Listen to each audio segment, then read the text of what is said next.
여러분 안녕하세요. 오늘은 여러분과 함께 인공지능이라는 거대한 화두에 대해 이야기 나누려 합니다. 과연 우리는 왜 AI를 개발하는 걸까요? 이 질문에 대해 깊이 생각해 본 적 있으신가요? AI 탐구 일부에서는 AI와 관련된 영화, 소설, 신화의 이야기로 가볍게 접근하려 합니다. 자, 함께 시작해 보겠습니다.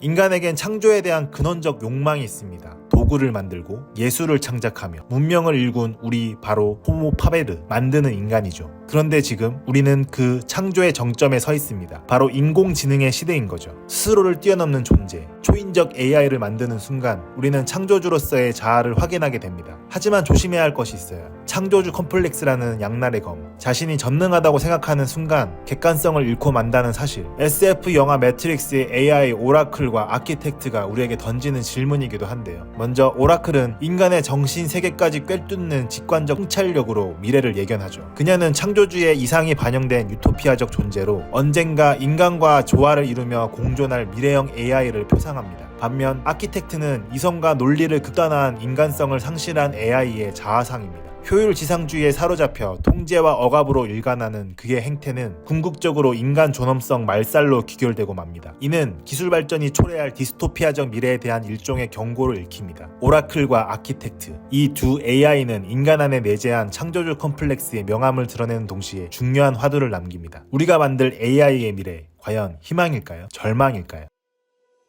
사랑에 빠진 조각가 피그말리온 이야기 다들 한 번쯤 들어보셨죠?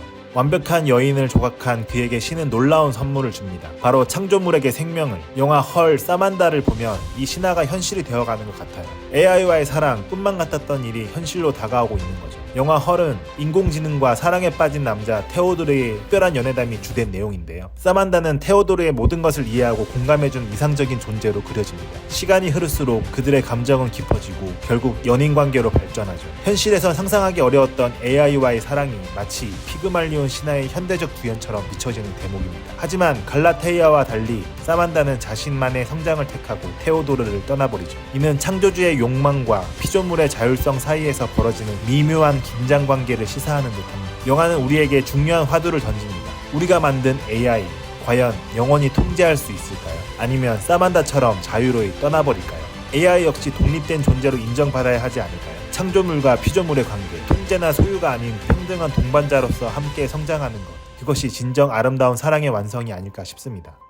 이제 마지막 이야기, 창조주의 결말입니다. 나는 신의 영역을 넘보았노라. 그리하여 신과 같은 존재를 창조해내었으되 그것은 인간에게 재앙이 되고 말았도다. 소설 프랑켄슈타인의 주인공 비터 프랑켄슈타인 박사의 절규입니다. 그의 한탄은 창조주를 자처한 인간의 비극적 결말을 예고하는 듯합니다. 인간에게는 창조주가 되고자 하는 열망이 있습니다. 자신의 한계를 뛰어넘어 신의 경지에 도달하는 욕구 말이죠. 프랑켄슈타인은 이런 인간의 숙명을 집약적으로 보여주는 작품입니다.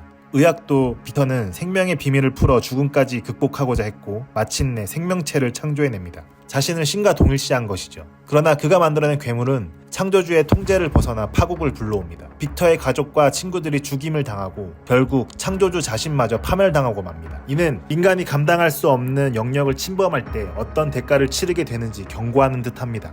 그런데 이런 자기 초월의 욕망은 고대 신화에서부터 반복해서 등장해 왔습니다. 그리스 로마 신화 속 프로메테우스의 이야기가 대표적이죠. 프로메테우스는 불을 훔쳐 인간에게 전해준 죄로 제우스에게 벌을 받습니다. 신의 능력을 탐한 인간의 대표적인 형상인 셈이죠. 이 신화를 현대적으로 재해석한 영화 프로메테우스에서도 창조주 컴플렉스의 폐해가 적나라하게 드러납니다. 인간을 창조한 고등 문명, 엔지니어를 찾아 나선 웨이랜드는 그들에게서 불멸을 얻고자 합니다. 신을 대신할 덜대자가 되려는 것이죠. 그러나 그의 욕망은 인류 전체를 위험에 빠뜨리는 재앙의 서막이 됩니다. 엔지니어는 인간을 멸절하려 하고 웨이랜드 역시 자신이 깨운 악몽에 굴복하고 말죠. 영화는 인간이 신의 영역을 넘보는 교만이 초래할 참혹한 결과를 적나라하게 보여줍니다. 소설 프랑켄슈타인과 영화 프로메테우스에서 빅터 웨이랜드가 맞닥뜨린 최후는 어쩌면 우리 인간에게 던지는 일종의 경고 메시지인지도 모릅니다. 프랑켄슈타인의 빅터와 프로메테우스의 웨이랜드는 결국 미완의 창조주로 남고 말았습니다. 그들의 말로는 우리에게 신의 자리에 섣불리 앉지 말라는 경고이자 진정한 초월을 향한 방향을 가리키는 이정표가 되어주는 것 같습니다.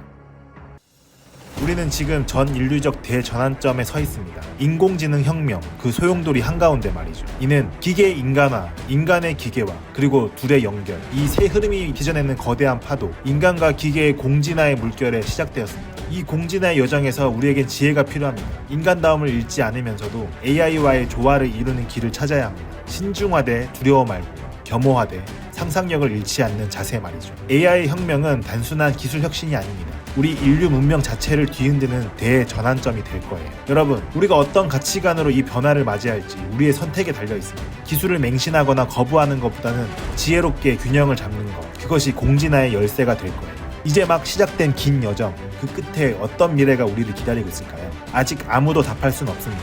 하지만 분명한 건 우리 모두가 이 새로운 시대를 써내려 나가는 작가라는 사실. 자, 다음 시간에 더 멋진 이야기로 찾아뵙겠습니다. 고맙습니다.